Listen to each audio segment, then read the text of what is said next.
when I spar or when I fight, I don't get hit. I genuinely believe there's not a man on the planet who will beat me. I'm the best. Like, no one can knock me down. Before, I was getting people messaging me like, "Can I buy your boxers? Can I buy your socks?" Like, madness. But and as You should set up an OnlyFans.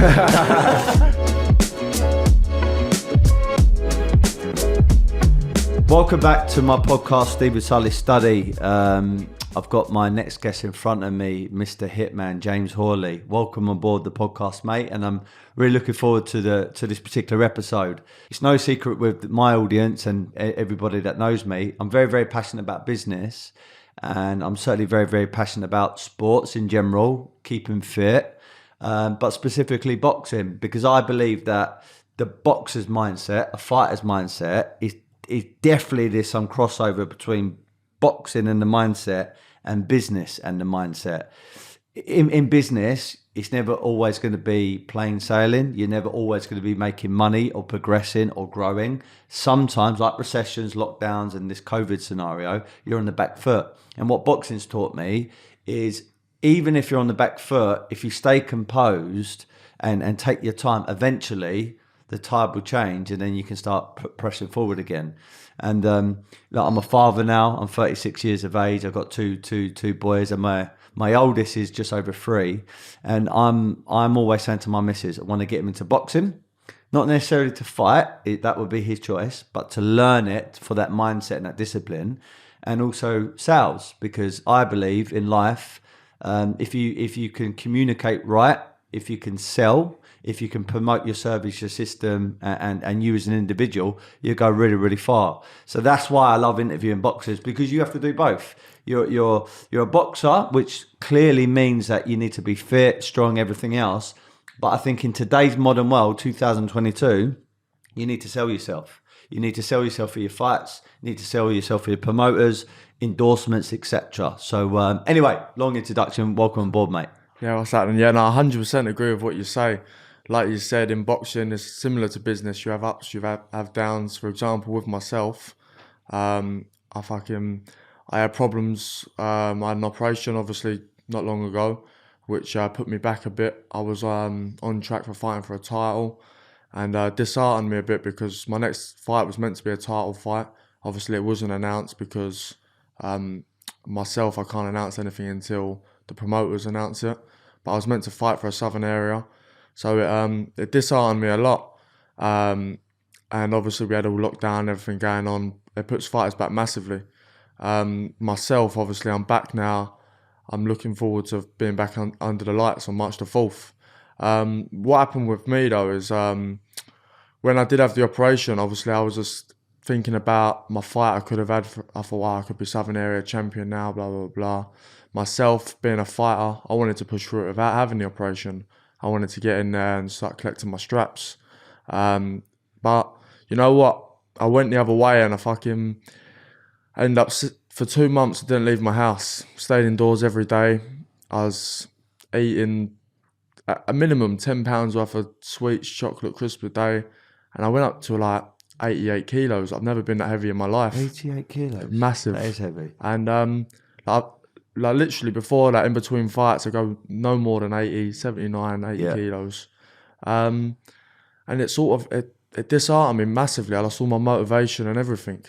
And I remember laying in bed and I thought, like, I watched Rocky as it goes. I'm laying in bed and it sort of gave me a bit of motivation. I thought, right, I'm going to go out, get a run in. Like, this is still whilst my hand's healing, so I'm not in the gym or anything, but I'm thinking, I got to get myself into shape. Like, I'm right letting myself down, letting everybody else down. So I went out for a run, and I swear on my life, I'd done about 0.6 of a mile, and I was blowing. I couldn't even finish the run.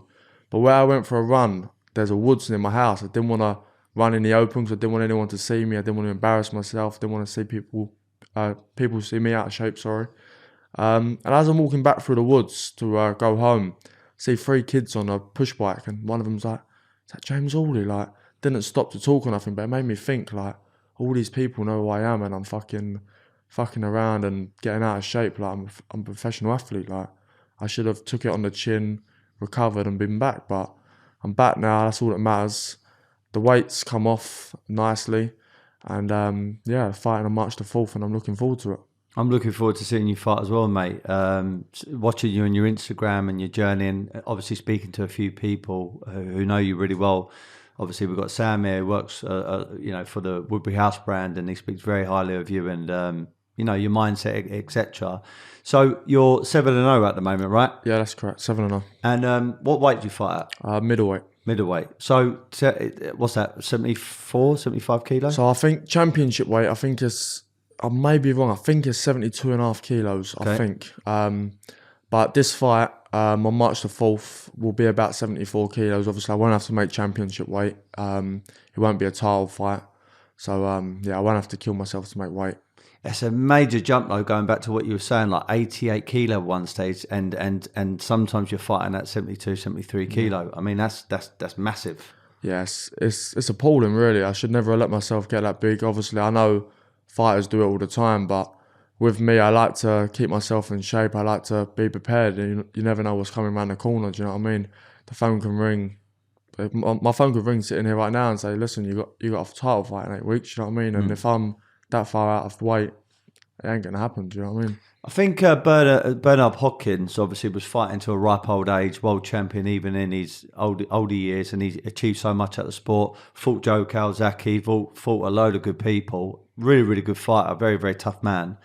And I think he coined the phrase or coined the expression, which is, I'm always ready so I don't have to get ready.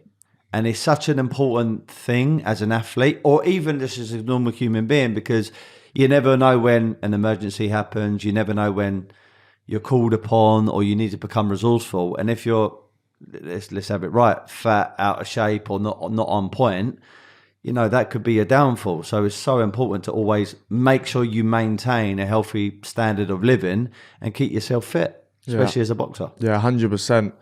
When I first turned pro, as I first turned pro, I dropped everything. Obviously, I didn't work or anything, and I had a couple of sponsors, but there wasn't big sponsors or anything. But my family used to help me train. Like, I'd borrow money off my mum and my dad to get me to training. Like, I never ever worked. I always fully focused on boxing. But coming with that, I never had the money to be able to train properly, train to 100%, eat the right foods and things like that. So for my first 6 fights, I was going boxing and I was messing about. I was like going out, partying and just messing around. I'm trying to earn a pound note outside, and it was hard work. Like, I never really took it too seriously. I always relied on my natural ability.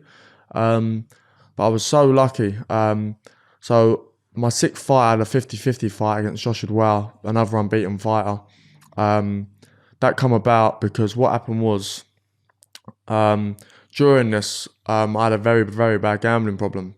I lost 50 grand in one night, online roulette, laying in my bed. Like, I felt like killing myself. I didn't want to be around. I was in a bad place.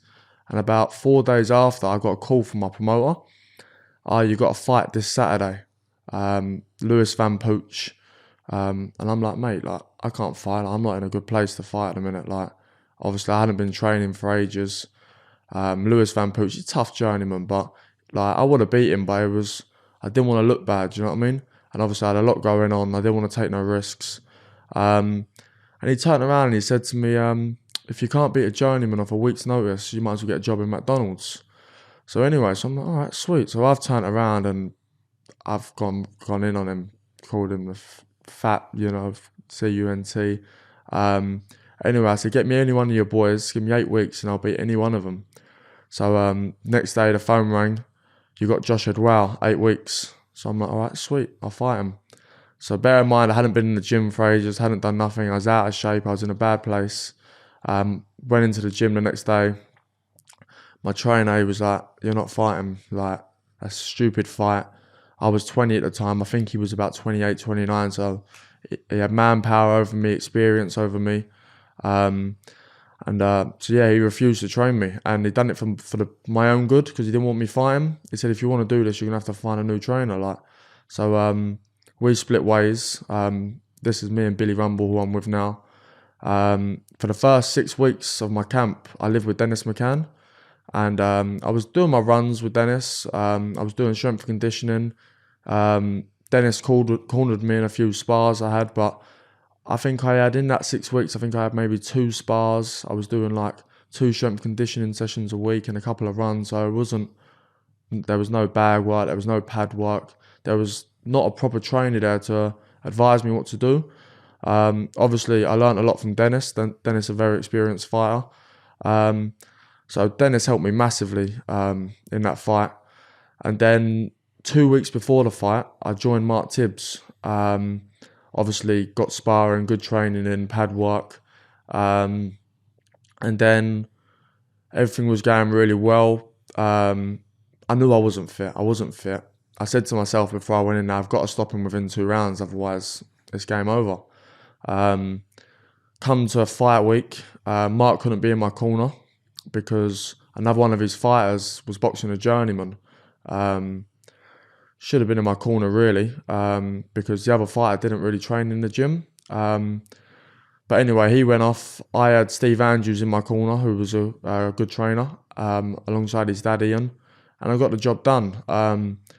But where I changed is the first round I nearly stopped him, and I gassed. I blew my load, and end of the second, first 2 rounds didn't lay a glove on me. End of the second, I went back to my corner and I thought, this ain't going to go 6 rounds, and I ended up getting involved in a tear up. Just my heart got me through the fight. And I won the fight. I got back to my boxing, box clever, won the fight. And after that, I thought, I got to sort this out. Like, I never run. I never done strength conditioning because obviously I couldn't afford it. I never ate the right foods. I was always eating rubbish. And yeah, like after the fight happened, something stupid on TikTok happened and I got banned from boxing for 6 months. So that put me out for ages. Everything was sort of like looking downhill. And I had a bit of luck come on my side. I met a man called Oliver Harris. Honestly, I can't thank him enough what he's done for me. He come on board, he started sponsoring me. And I wouldn't say Ollie's a sponsor, he's more of one of my closest friends. He got my career back on track. Thankfully to him, I paid off my fines with a boxing board. I got back training, and the good thing was all my nutrition was bang on. I could start my strength and conditioning. Everything was perfect. Obviously, I'd done my hand in camp for my last fight. I got through the camp with no sparring, no bags, no pads. I was just doing paddles. And I got a comfortable 40-36 win, had the operation, and yeah, now I'm back. Can I ask you a question? How old are you? 22. I've got to be honest, we're 10 minutes into this podcast. Me and you've only been really speaking over Instagram and a couple of voice notes here and there. May God be my witness. I think you've got like a really wise head on you for a 22-year-old. I'm not just saying that. Yeah. I honestly, genuinely believe that. And you're authentic and you're very, very honest. Yeah. I've got to be honest. When I was 22, 23, 24, I probably would have been trying to be an alpha male type person, covered up some of my flaws. Yeah. Which in some senses is okay, like when you're trying to pursue a better version of yourself. But actually, if you don't recognize your kind of weaknesses or your problems at that point, whether it's mindset or whatever else, you can never kind of fix the problem. And I sense from you, like you're very, very honest about your journey so far and where you've gone right and where you've gone wrong. Look, part of me being a podcaster, and doing this, it's I've got to ask the questions which are, going to give value to the audience, things which are going to be interesting, but also the hard ones, all right? Yeah. I weren't going to say it, but you obviously touched on it. Yeah. There's a point that I've seen online where I think MTK dropped you because of a moment of madness or a moment of weakness, which was on TikTok. Can you tell me a bit more about that? So what happened was, this was after my fight, not long after my fight. And you know what? I was laying in bed. It was stupid. And leading up into that, I get so many messages on Instagram, from I don't know how to say it, LGBT. And it was like, you know what? Like, I'm going to put it out there. I put it out there in the wrong way. Obviously, I went in. I shouldn't have said what I said. but obviously I got in trouble for it and things like that. But in a way, it was a blessing in disguise. I believe everything happens for a reason. Like you said, MTK dropped me, and that was the best thing that ever happened because I never got looked after. Straight after that fight I had with Josh Wow, they tried to. So bear in mind, you could see in the fight I was gassed after 2 rounds. They tried to put me in a 10-rounder for a title 6 weeks after that date. It was like they just wanted to get me beat. Obviously, in their eyes, I had a bad attitude, but it wasn't that I had a bad attitude. I'm polite. I speak to people with respect. They speak to me with respect. You know what I mean? But I felt that he took me for a prick, so I'm not going to respect somebody who talks to me like that. So I was just sticking up for myself, and if he didn't like it, do you know what I mean? He should have done something about it instead of trying to get me beat. He should have stood up and said something. Yeah. Two points here. It's great what you just said there. Everything happens for a reason. And even in your darkest moments, not just saying you, I'm saying generally speaking with any human being, there's always a silver lining. I mean, it's like with me, I've gone through some stuff over the last few years, which you could easily find probably on the internet if you research me, which I went into something which I believed was the best thing for me and building a company, and it totally collapsed. The whole market totally collapsed. And I found myself in a lot of shit at that point. And I'm like, oh my God, I honestly went into something believing expect it to go so far. And it went sideways. And it totally went sideways. And I went from believing that I was okay business person, really good salesperson, thinking I was doing really well. I like when I was at 24, 25 years of age, I had a Ferrari, I bought my home, I had a few properties, had nice watches, etc. And then suddenly my whole fucking life span upside down financially. And I found myself, years later going into a courtroom. I was like, oh my God, this is crazy. But I think true, go-getters and people that want better in their life, they will find the hidden lessons in that. And like you just said, MTK, which is a massive brand, everyone knows who they are. I mean, they obviously have people like Tyson Fury who are signed up to them. So just take me back, like when they sort of let you go, what was that feeling like that MTK said to you, right, you can't be a part of us now? So let me go back on what I said a little bit. So it wasn't so much MTK who I wanted to get away from. MTK, they do great for their fighters. It was just the promoter I had. I ain't going to mention no names, but obviously everybody knows what I'm talking about. He's just, do you know what he is? Is if you sell loads of tickets and you're earning money, and then he'll lick your ass as much as you want him to. But I'm not a massive ticket seller. Do you know what I mean? I can fight, I can box. That's the main thing. I don't care about selling tickets and things like that. I just want to get in there and fight. And he obviously didn't treat me with the same respect as he treated everybody else with. So it was like, when he called me, in fact, to say that they'd release me, because obviously he probably wanted to get him in himself. And when he said that, I was sort of relieved, because I thought, I haven't got to deal with this prick no more. Do you know what I mean? Obviously, MTK, if I had somebody else promoting me or something like that, then all right, it would have been a massive loss. And obviously it was a big loss. Like you said, MTK is one of the biggest out there. But for myself, in the position I was with the promoter, I just wanted to get out there. I wanted to start fresh. So, like I said, in a way, it was a blessing in disguise. Yeah. And like you said, like with yourself, and obviously you have dark places and things like that. Like after that happened with all of the TikTok stuff, like I don't care. Like I'm a man. Like you can say anything you want to me. Like it doesn't bother me.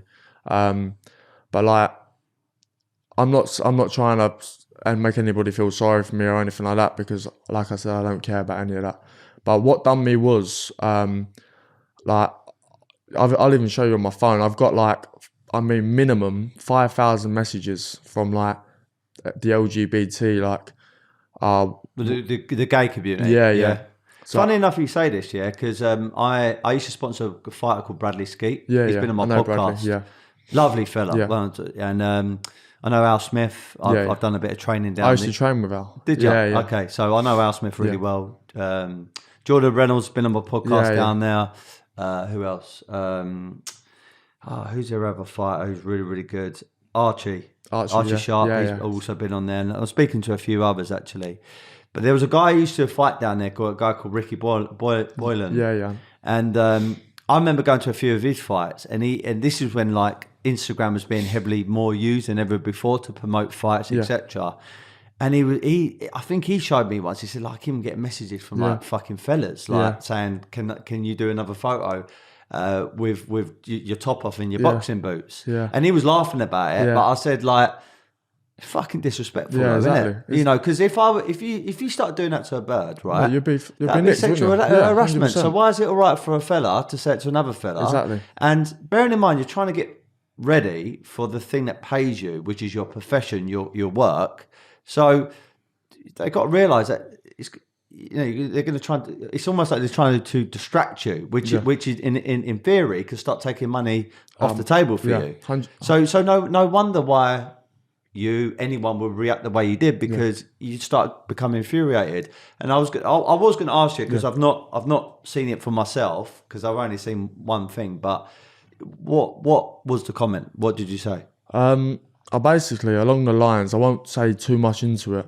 I basically said I didn't agree with it, and I just said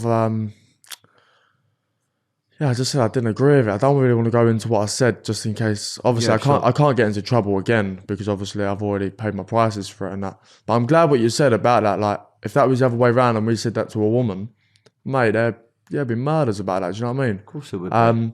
But it's like, I get people like message me, like before I was getting people messaging me like, "Can I buy your boxers? Can I buy your socks? Like, can you send me feet pics and things like that?" And I'm like, "What, mate? Like, it's crazy, like madness." And as you set up an OnlyFans.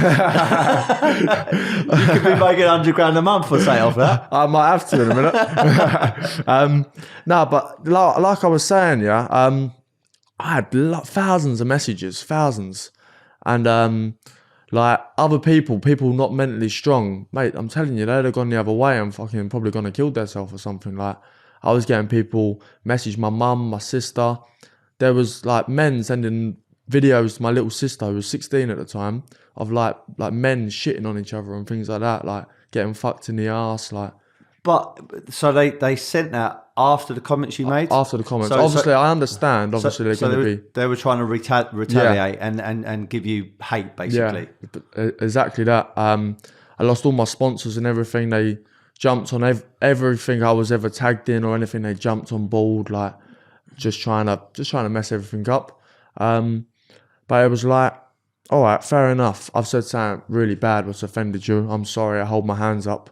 But like, come to me. I said this. Do you know what I mean? Don't go to my family, my mum, my sister. Do you know what I mean? Like, they was texting my mum saying, "Oh, you're a shit mum.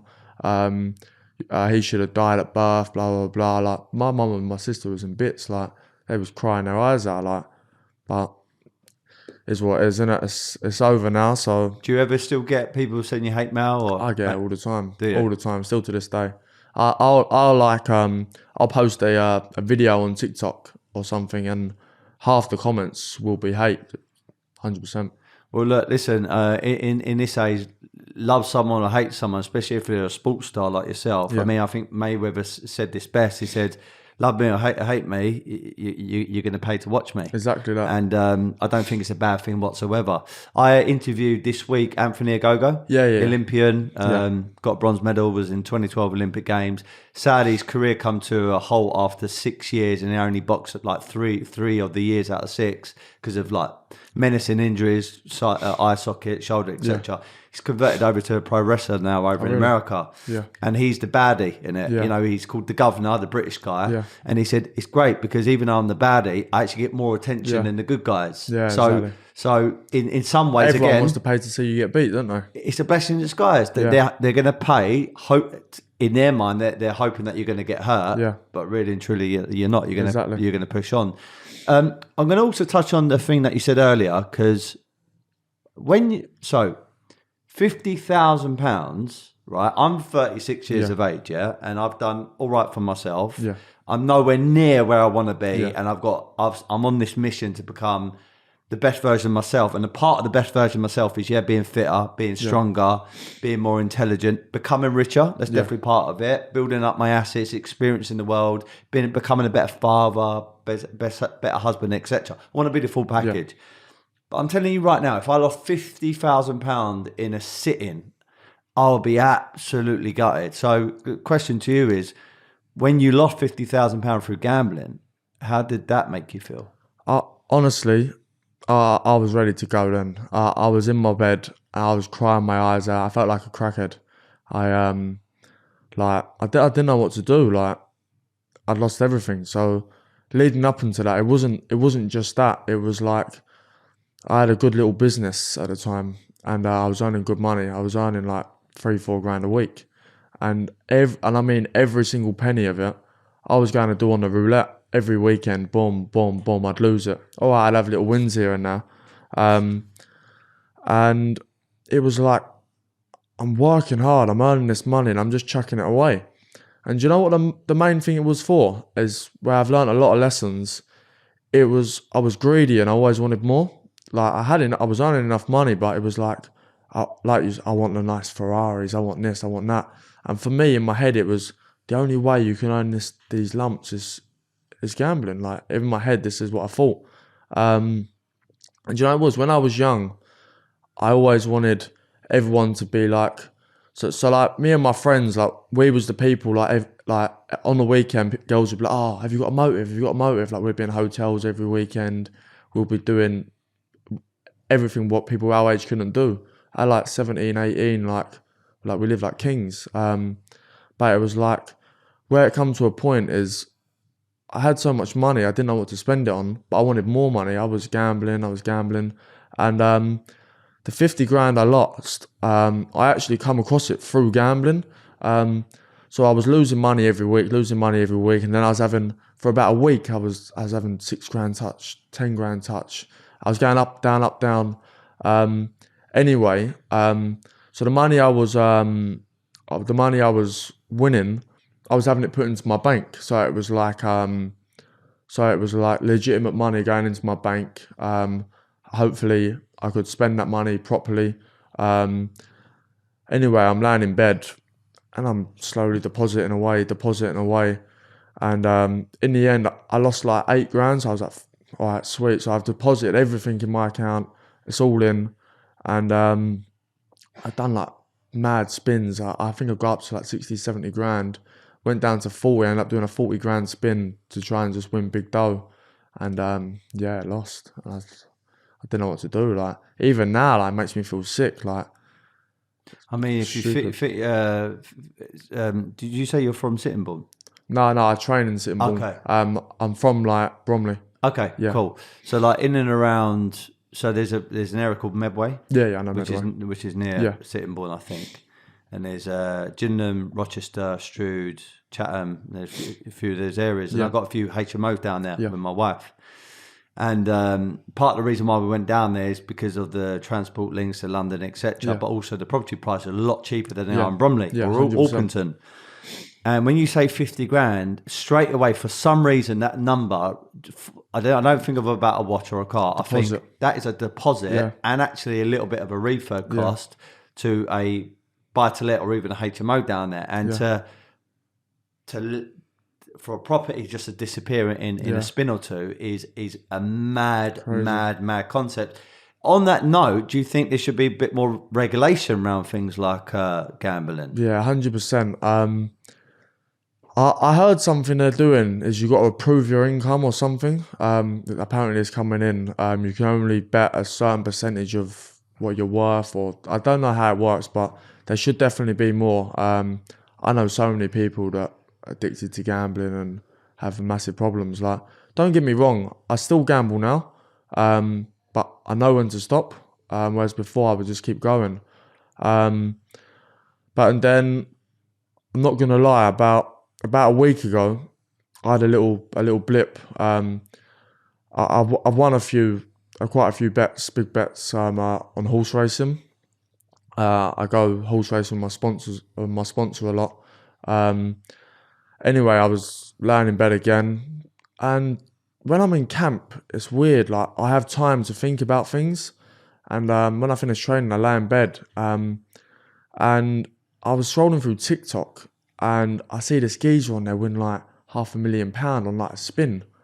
So I'm like, all right, sweet. Like, so I only put like a couple of £100 into my account. I ended up losing like 7 grand, and I fucking, you know what? It didn't hit me as much because I earned won money the week before, so it was like I lost what I won, but like I could have so closely lost everything. But then I was like, no, I got to stop now. Do you know what I mean? Like it was annoying, but I learned my lesson, so I wouldn't ever. You know, it's really. I've got an addictive personality. Yeah, Yeah, so like, me too, massively. my missus says it all the time, and she says my oldest, who's 3, is called Mason. Yeah. She says, I think he's picking up your addictive personality. I said, Yeah. why is that? And he's been jumping from like different, like he used to love cashew nuts, Yeah. and then he would love like peanut almond butter, Yeah. like mad things he would jump onto, and now he's on oranges, Yeah. and he's been nicking the oranges and going into the office, shutting the door, and sitting there secretly, like peeling them and eating them, but eating about 5 in a go. Yeah. And she said that he's got that from you, your addictive personality. Because when I do something, like if I'm eating, I eat a lot or Yeah. eat really fast. I'm the exact When I same. go for a drink, Yeah. I can go for, like a bit mad sometimes. Or if I'm on my boxing training, Yeah. my whole life is about boxing. Yeah. If I'm doing podcasts, I'm doing like smashing out like 10 Yeah. in a week. For some reason, I don't do things in halves. I have to do it all or not at all. All or nothing. Yeah. It's like similar to that. It's like, you know, when I was saying I was in bed feeling sorry for myself after my operation. You know, like the big 24 bags of crisps. I'd sit there all day until they're all gone. And I'd just keep eating them. It's like a challenge. You have to get through it. It's like I can't leave them now. Like, or if I have a drink, like I'll have to drink it all in one go because I can't just save it. Do you know what I mean? Like, yeah. On that note, I mean, have you ever sort of gone down paths of other slight addictions or anything like that? No, I've never gone down addictions with anything. Gambling's the only thing that's ever been a problem. I don't drink. I don't take drugs. I don't do any of that. You know what? I'd be scared to. Like, I know it sounds stupid, but I like see all these mad stories, people like taking mad things and like dying and that. It's like, you know what? The way I look at it, yeah, is I believe I don't go out clubbing and things like that. Like, I go to a couple of my mates' house parties and things, but that's about it. But I find it as a way people will go to these raves and get out of their nuts and things like that. I find it's an escape, like a way to get out and forget about all your problems. And with me, I like dealing with my problems head on. If you go out and want to try and forget about your problems and take it whatever you want to take, the problem's still going to be there in the morning. Do you know what I mean? And you're going to feel like shit, and it's going to depress you even more. So instead of going out partying and things, you just got to deal with the problem face on. Do you know what I mean? You're exactly right. The problem ain't going to go away, even in that moment, hour, 2 hours, or even a day, 24 hours. Yeah. If you're drunk or off your head on whatever, you might forget about it or park it for a little bit, but it's going to come back and actually it's going to be heightened. Yeah. But look, I've sat with people that have got mad gambling addictions, also drug addictions, alcohol addictions. And look, I mean, any addiction, especially in those areas, can become catastrophic. Yeah. I think the benefit that you've got is you've got a great career ahead of you. You're obviously unbeaten fighter. You know what you want. You know what you want to achieve. You've obviously got natural ability as well as a honed in ability, which you've worked on. And your drug, your escape is when you're under them lights. Boxing, Once you're fighting, I mean, taking a dig, which you don't want to take too many of them, but you're coming back and you're beating your opponent, you're flooring your opponent, and then you start moving up the ranks. That in itself is the most natural endorphin drug rush you're ever going to get, which trumps everything. 100%. It's like when you win a fight, it's the best feeling in the world. Like, I can't explain anything that comes close to it. Do you know what I mean? It's like, that's why now I'm back. I want to get out as regular as I can, and I want to just keep feeling that feeling. Do you know what I mean? It is the best feeling in the world by far. Definitely. I mean, I sparred this morning, and I've got to say, it's my second spar since November. So it was weird. On Sunday, I sparred, felt actually all right. I was quite surprised. today I felt pretty shit. Like Really? I think it's because I'm trying to lose weight quite quickly, etc. And I was a bit flat and a bit tired. But there was a couple of moments that I had clean flushes Yeah. on the other person, and that moment you hit them, and even if you're actually being beat by the person, but you clean Feel hit good. them, it's like, oh, like that's a great feeling. Yeah. It's just such a weird thing, and only people that have been in the ring or fight will actually resonate with what I'm saying or what we're saying. I know what you're saying as well. Like you said, you felt good on Sunday. You didn't feel as great today. It's like I'm going through a similar thing now in my camp. Like I said, I never pushed myself before, and now obviously I've got the right backing. I've been training hard. I've been training harder than ever, and it's mad. Like my body ain't used to it. And like I was saying to my strength conditioner Ben the other day, I was saying like, I feel like shit, like, and he was like, you're gonna have these days, like you're losing weight, you're training hard, and I was like, no, but it's not these days. Like, I feel like there's 4 or 5 days a week, like, and he was like, it's because your body's not used to it, like, but it's horrible feeling because you think, oh, I felt so good the other day, and now I feel bad, like, and it's sort of like takes a bit of your not motivation away, but it feels like, I'm not improving here because Self-doubt. yeah, so it's like, but then as soon as you have a good session again, boom, you're back up. Do you know what I mean? It's like Definitely. boxing's the hardest sport in the world, 100%. It's like I can't even explain it. It's just like football and things like that. You've got 10 other people to help you, and boxing is just you on your own. And the pain and the hard work you put in behind closed doors, no one realizes. It's so hard. It is. I sat with my trainer after the rounds, and he could tell I was disappointed. And Yeah, there's so many things that he's been teaching me more about footwork and at different moments in the spar or fight what to do. And he knew that I knew it, but the rhythm I wasn't catching. I wasn't finding my groove. And he sat there. He said, "Look, you got to remember that you're 36 years of age now. You're not 26. yeah, And also you're sparring against people that are active fighters. I haven't fought in a couple of years." I mean, one of the guys has literally had a fight in November, December. Now he's on the same card as me, so I'm sparring him. He's a lot younger than me, and he's like, and also you're in business. You got 2 young kids. I mean, my youngest was born in September, so I'm obviously dealing with that.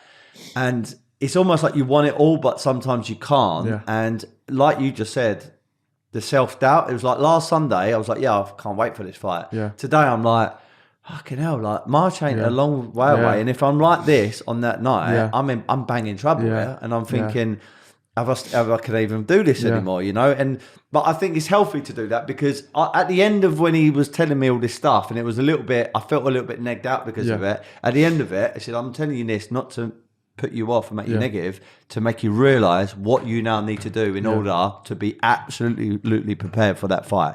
And I've got to be honest, gave me a fucking rocket on my backside. 100%. It's like I get what you're saying. It's like I've had times before leading up to fights in camp, like when I spar or when I fight, I don't get hit, and that's my main thing. As I've got good movement, my thing is to hit and not get hit.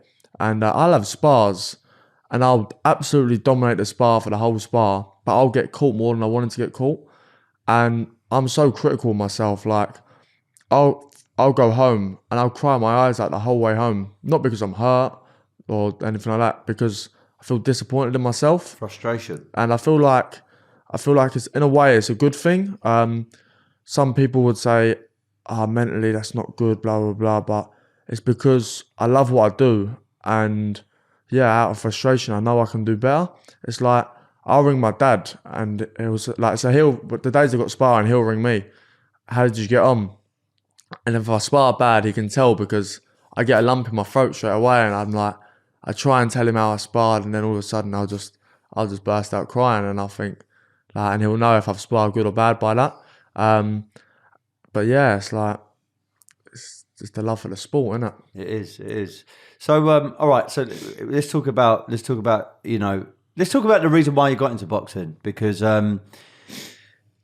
Boxing is such a lonely sport. I mean, the euphoria of winning, and I don't know what it's like to win a British title. I mean, I've held Bradley Skeets before, which was I thought was amazing just to hold one.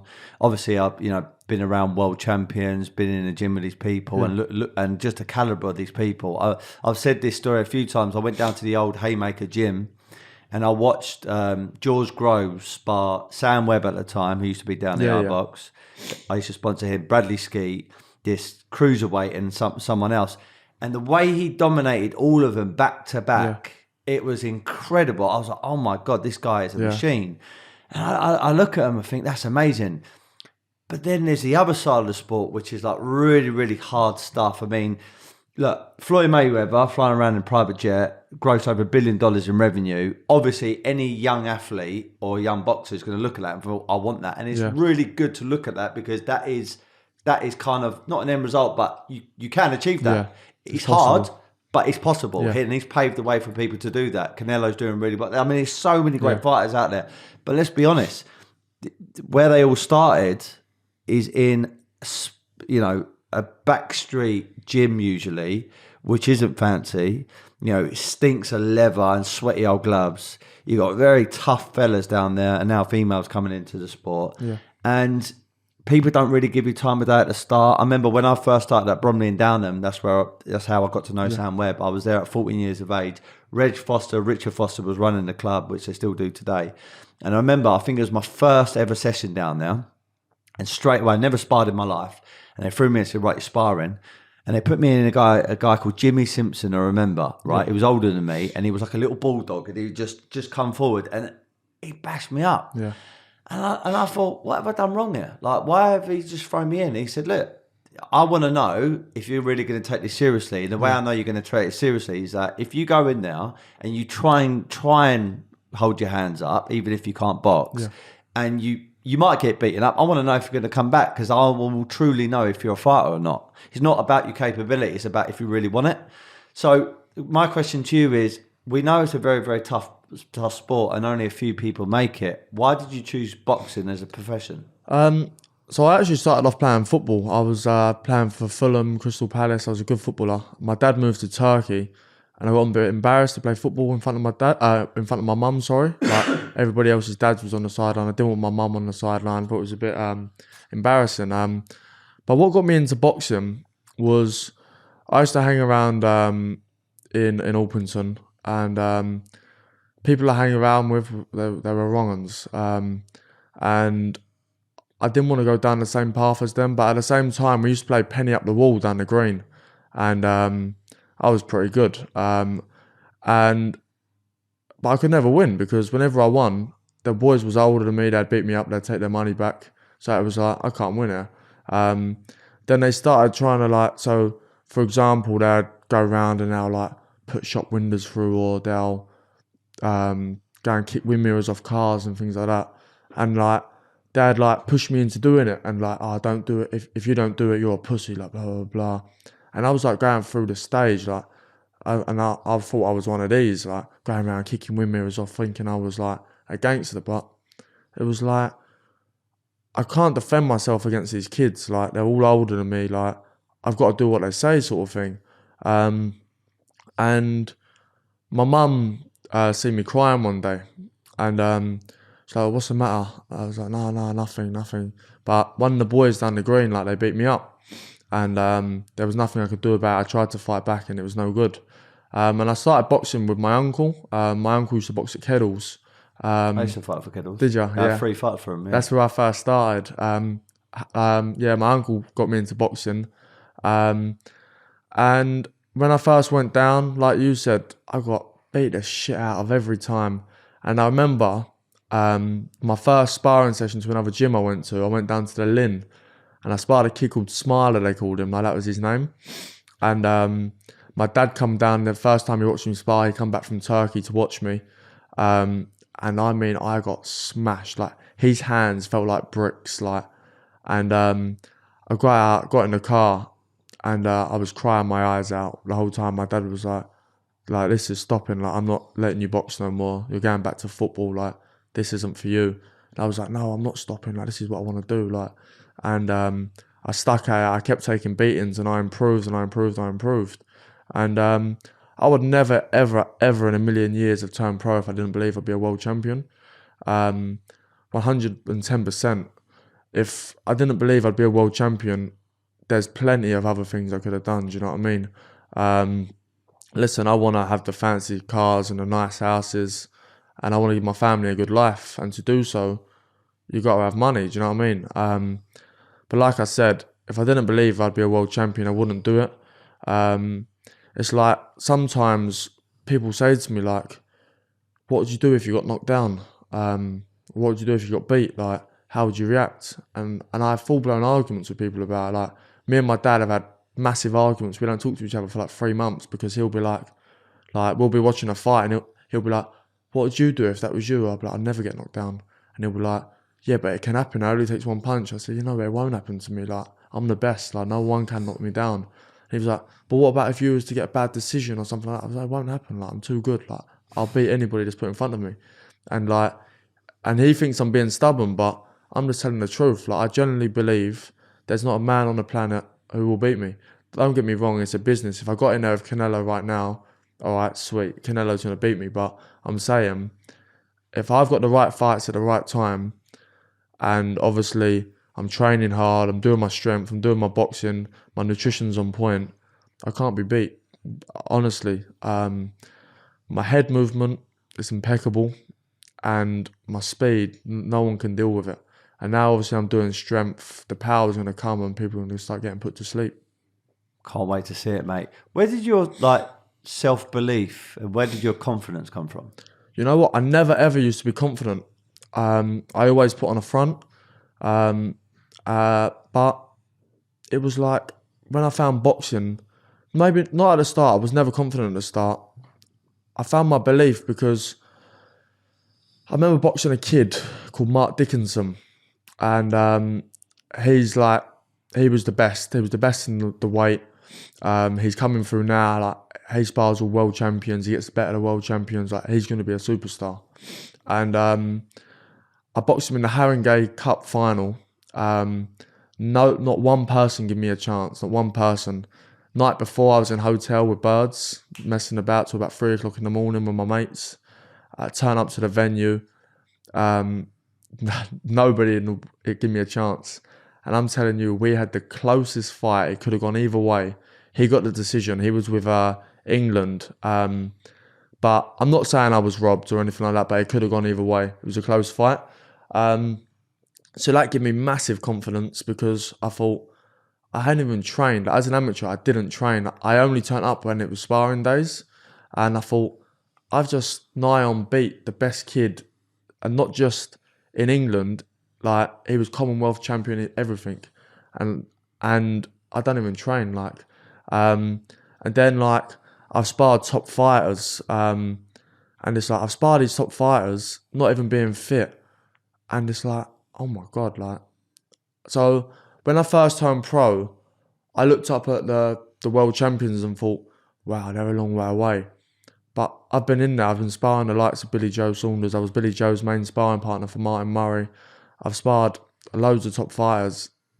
And sparring them give me the confidence because I think, hold up a minute, world level ain't so far away. And obviously, I believe I'm the worst critic of myself. If I spar bad, I'll say I spar bad. When I first started sparring Billy Joe, the start of the camp, he used to beat the shit out of me. By the end of the camp, I was well holding my own with him. And there's other fighters who have been coming through, big fighters, who I've absolutely dominated in sparring. So I get my confidence from that because I see where these fighters are and I know I can go above and beyond. So that's where my confidence comes from. Like I said, I've never been confident with anything else, but when it's around boxing, I'm 100% confident. On that note of sparring, fighting, amateur, pro, even maybe in the street. Yeah. Who would you say has been your toughest person that you've shared a battle with, or been in the presence of? The toughest person that I've sparred or fought. I sparred down iBox before. I sparred a kid called I can't pronounce his name. His name's CJ. a Jarko. Just signed with Is he the Irish fella? yeah, that's Mixed him. race. Yeah. Yeah, he's a good fighter. He is. Yeah, very good fighter.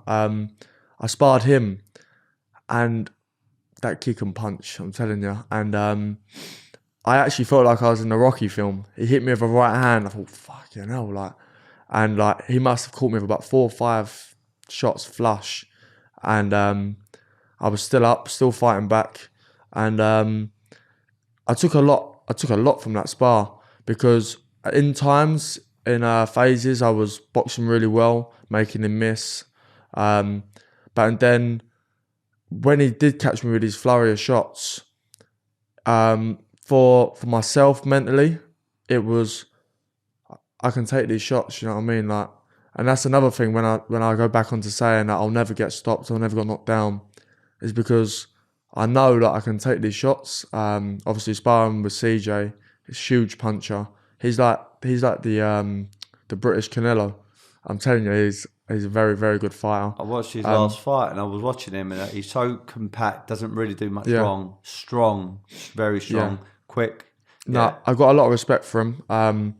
But I do see myself in the next 2 or 3 years. Obviously, I haven't got my manpower yet, but as soon as the manpower comes, I will be beating all of these fighters, 100%. And who do you like? So I 2 of my favourite fighters. Obviously, I got to meet George Groves and watch him spar. I still feel, look, sometimes I look at his record and it doesn't really actually reflect. You know, he was world title. Yeah.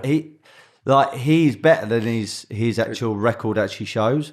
I believe he actually really beat Badu Jack. Yeah. That was obviously got knocked down in the first round, so it doesn't look good. And he was obviously in his home territory, but I think he won that. The Froch first fight totally stopped at the wrong thing.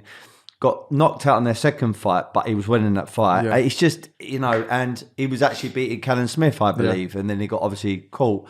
But when I look at him and when I watch his fights and when I've seen him spar, I think he had an incredible style. Carl Frampton said it had the best jab ever. And then someone completely different style in a completely different corner of the world was Floyd Mayweather. What I love about him was just his defense. No matter who you were, he just didn't allow you through. Rarely got hit. And I think those 2, when I look at them, they really inspire me when I watch them. Obviously, you've got the Canelos and people like that now, which are great. When you look at fighters like previous or today, who do you like put on TV? Who do you watch to learn from? Previous would be Joe Calzaghe. Joe Calzaghe is my favourite fighter by miles. I don't think he got enough credit. Where he's been Welsh, he didn't get the recognition. I think that's the right word to say, that he should have got. Because if he was English, he would have been the superstar. Like, he was a superstar, but he would have been best of the best, no doubts about it. I believe he's the best fighter to ever come out of Britain. And just imagine how good he'd be if he didn't have such bad hands, you know what I mean? So, so he's my favourite previous. And obviously, like you said, Mayweather, his defence is impeccable. He's unbelievable. Obviously, nobody beat him. And Billy Joe.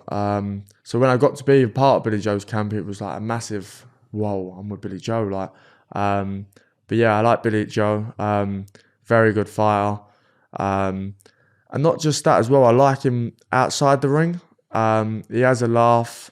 Some things he says ain't right and things like that, but I like it like that, because too many athletes these days, they'll tell everybody what they want to hear.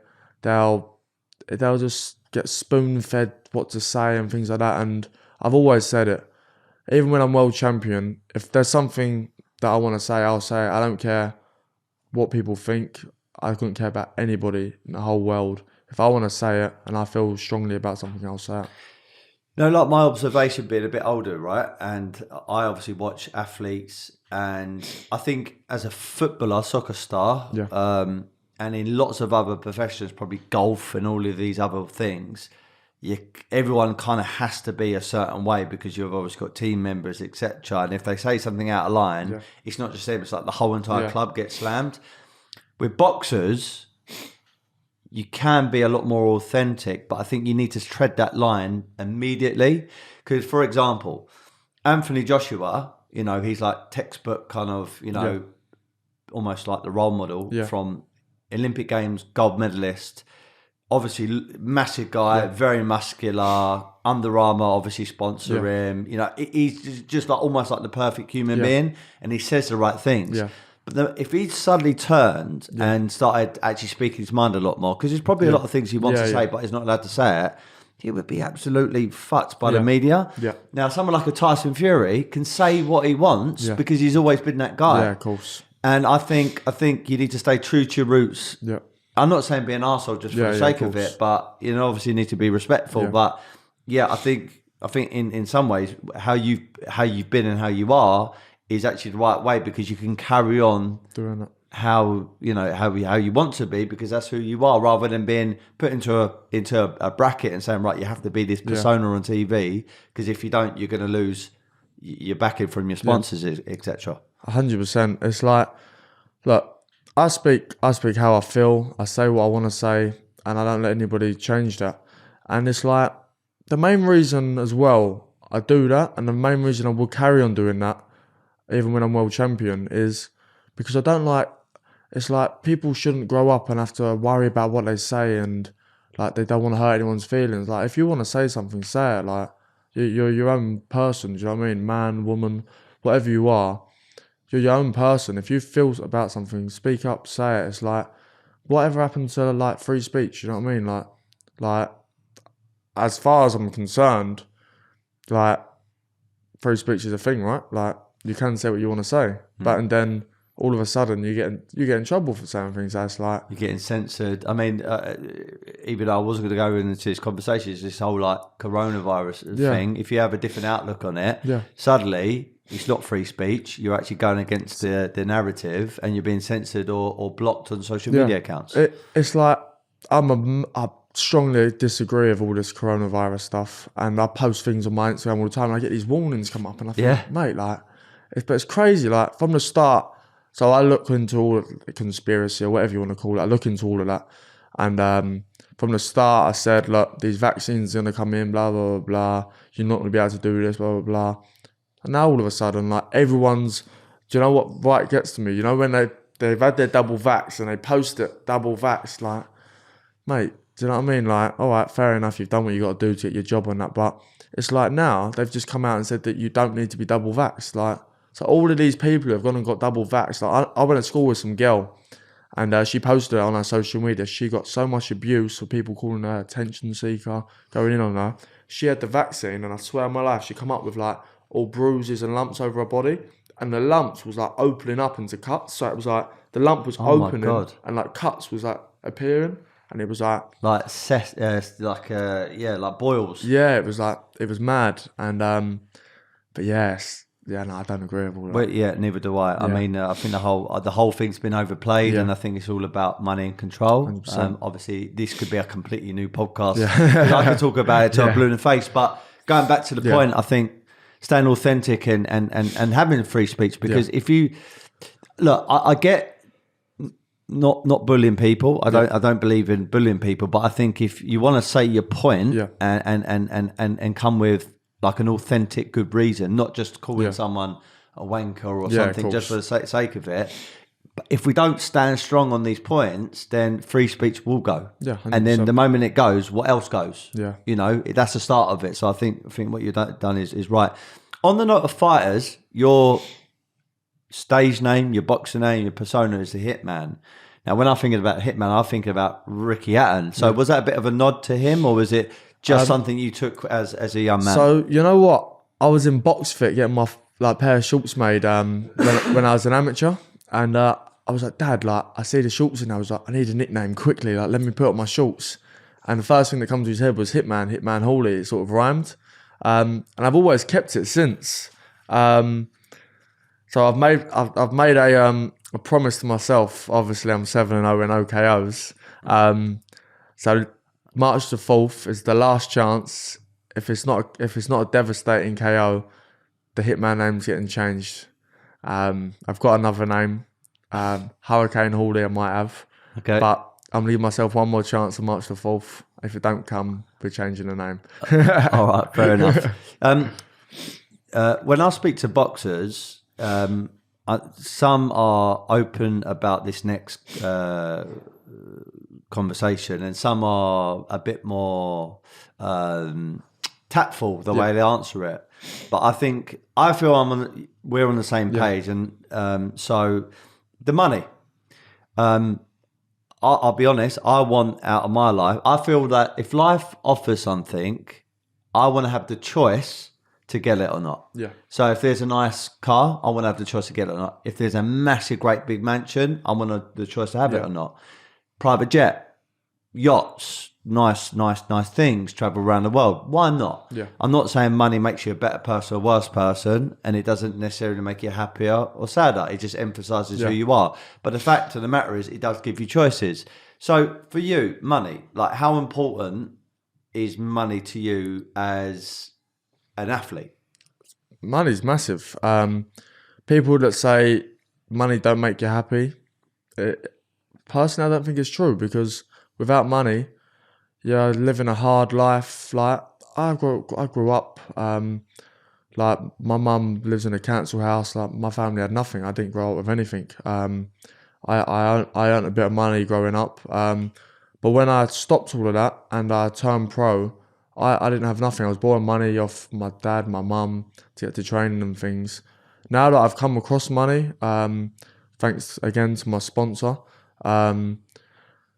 it makes life so much easier. If I wanna go and get a massage, I can go get a massage. If I wanna go and have food with my mates, I can go get food with my mates. If I wanna, I don't know, anything I need, if I wanna go get a nutritionist, or if I wanna go and see somebody about, I don't know, like body fat or whatever else there is, I can go and do it. Like, for example, today I come up here to a podcast, I can just come up and leave whatever I'm doing to come.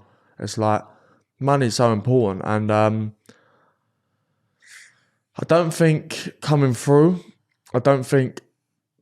amateurs realise, they see the likes of Mayweather's and things like that, like, oh, I want to be pro, but you don't get that overnight. You turn pro.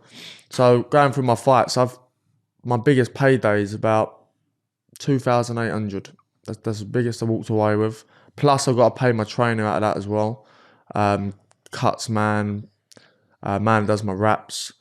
And that was when I had the 50-50 fight, which I got bummed for. Really, I should have got paid a lot more for that.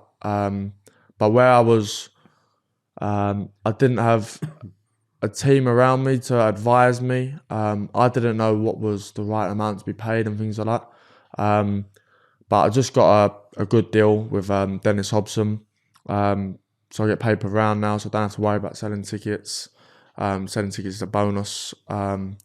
So it's going to be a lot easier now, 100%. So in your ideal, so like let's talk about 5 years from now, okay? Yeah. Going through the ranks, let's say Southern Area champion, British Commonwealth, European maybe, then going to world level and then trying to get as many belts as you can or be undisputed. Yeah. In your ideal scenario then, so you become undisputed world champion in maybe middle or super middle or something like that. How would you want your lifestyle? Talk to me about the lifestyle. Talk to me about where you want to be in the next 5, 6, 7 years. So where I'd like to be in the next 6, 7 years, if I can, my aim is to get out of the sport by 30. I want to be world champion, multiple weights, unified division. And I want to get my money, I want to get out. I don't want to be leaving with brain damage or being punchy as fuck, do you know what I mean? I want to have a family and I want to have a good life, like a life I never got to have. I want to be able to let my kids, it may sound wrong, but I want my kids to be able to enjoy their lives. I've never got to go out, like for example now, like my mates will go to Dubai or go to Marbella and go and have a good time. Like I can't do that because I'm training.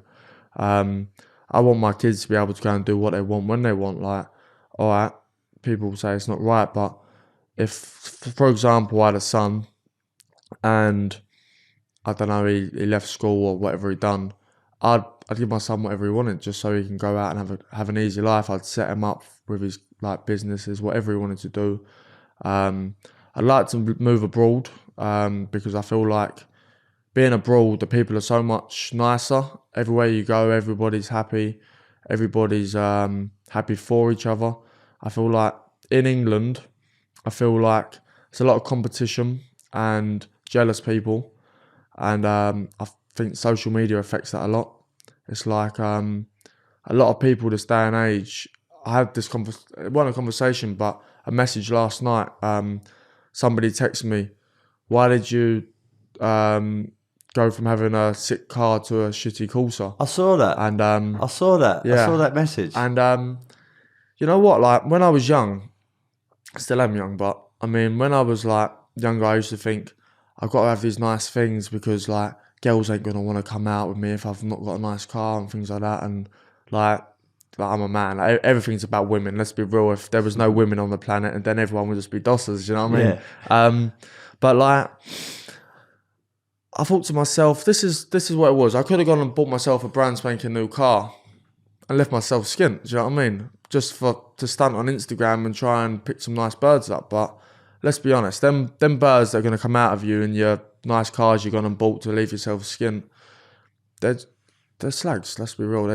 They see the money, they think, oh, we'll have a bit of fun, blah blah blah.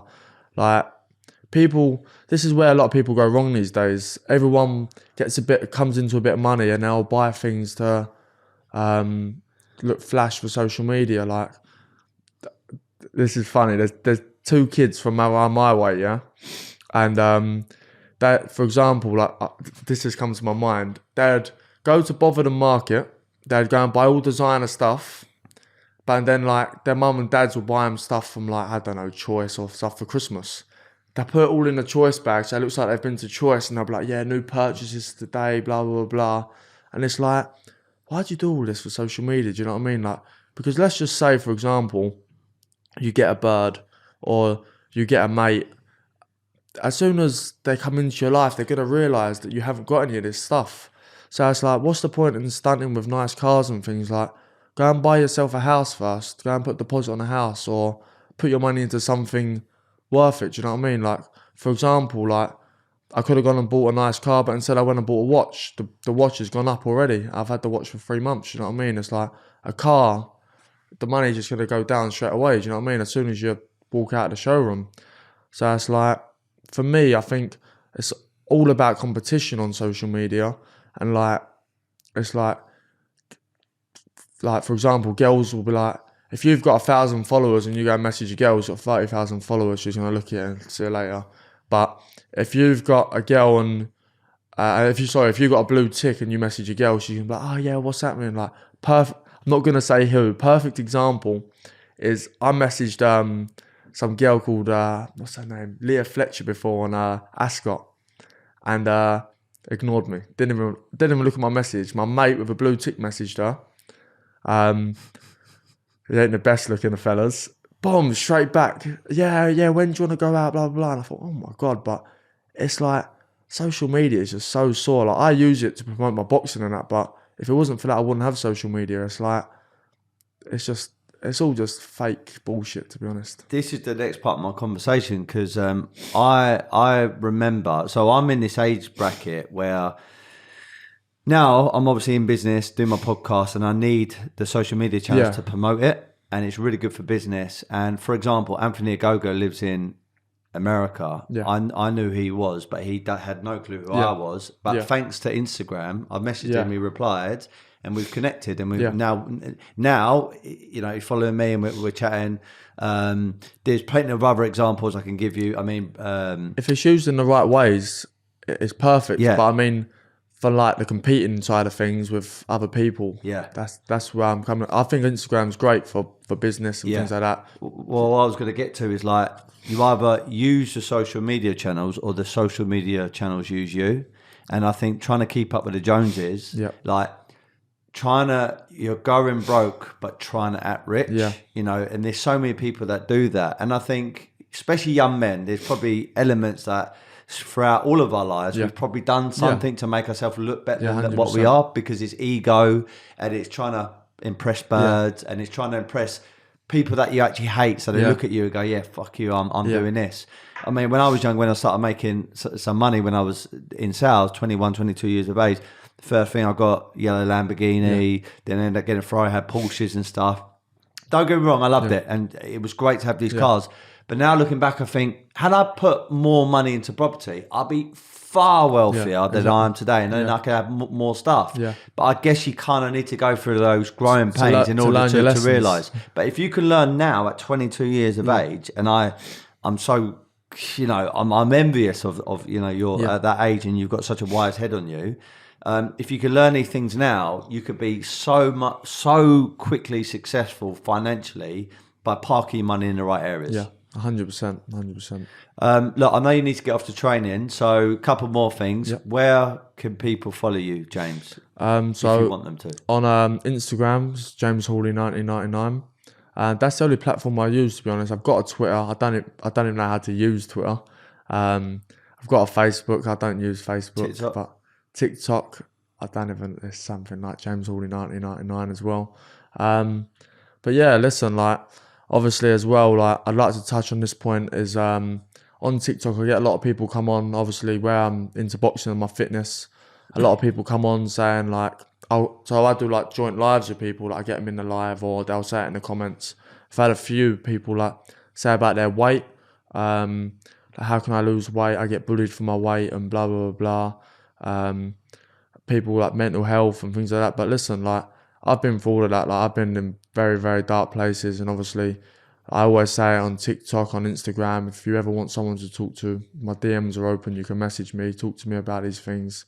I ain't one of these people that, I got 18,000 followers, I can't talk to you, do you know what I mean? Like, I'm there, I can talk to anybody. When I finish training, all I do is just chill, watch films, I'm on my phone all the time, do you know what I mean? So, I'm not ignorant. If, like I said, if you've got any problems, got any questions, you're more than welcome to message me. You're a good man, mate. And your next fight? March the 4th, in London, Tower Hotel.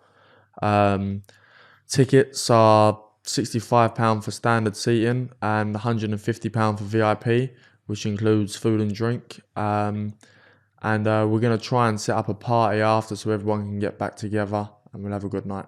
Good. Right, I always say this at the end of my podcast. When I started one of my first businesses, it was solely sales. Yeah. And at one stage, there were about 50 salespeople working for me, predominantly men, like young men. There was a few women, but it was mostly men. And in sales and boxing, but sales it's all about that mindset, about winners, like win the day. Yeah. Get up early, read, train, eat well, attack the day, do your sales, and stay in that rhythm of life. So I come up with a mantra, which is be happy, never content. I'll give you my interpretation. So happiness for me isn't over there. It isn't over there. It's not in another country. It's not when I've got this amount of money. I think happiness, even in your darkest days, you can find a bit of happiness because you can find lessons. Yeah. So you can choose to be happy or not. So being happy keeps me upbeat. It keeps me alive, it keeps me young. Yeah. But never content. I'm not content with what I've achieved. Yeah. Now, it doesn't mean I'm not happy. It just means that, you know what, I've achieved some good things, but I need to be over here. Yeah. But I'm going to be happy in the process, because there's a misconception, I believe, where people say, oh, when you want to become very rich, I get it. I've had it so many times through my mother-in-law's mates. Oh, what would you rather be, happy or rich? Yeah. That's like saying, what do I rather have, water or food? Yeah. I have both of them.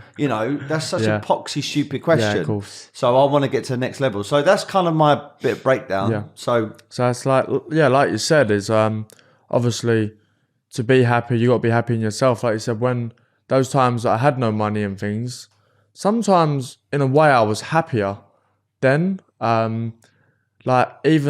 I was more careful with my money and things like that. And when I would go out and do little things like going to a cinema or something like that, I'd be happy. Do you know what I mean? I can go out and have a good time. But I get what you're saying as well. Is obviously the content part of things. I'm not happy where I am now. I know I can go above and beyond. I know I've got a lot of work to do. But I'm happy climbing the ladder until I get there. Good man. I want to shout out to my brand sponsors. Willingwood Watches got one of their newest or one of their iconic pieces on my wrist. So thank you very much, Johnny, the CEO. I've interviewed him twice, so please have a look at that. Also to London Fire Brigade Boxing, Charlie Beat, he runs that. He's my boxing trainer. And then also lastly is the London Watch Show. So we are the brand partners to the London Watch Show, Woodbury House. We're doing an event over the 18th, 19th and 20th of March. It's at the Grosvenor House Hotel. James, if you're into your watches, which you clearly are, love you to come along. It's going to be a great event to get in touch. And if you're enjoying these conversations, please follow James and all my guests. Follow me, subscribe, and be happy, never content. Thanks for your time, mate. Cheers, thank you. I'd just like to say thanks as well to my sponsors for this fight, if that's okay with you. No problem. Versa Former, Mother, TSC and Diced Mills. Thanks to those for getting me through the camps easier. Yeah, that's it. Wicked, mate. Thank you very much, and nice one, yeah? Cheers, thank you. Cool.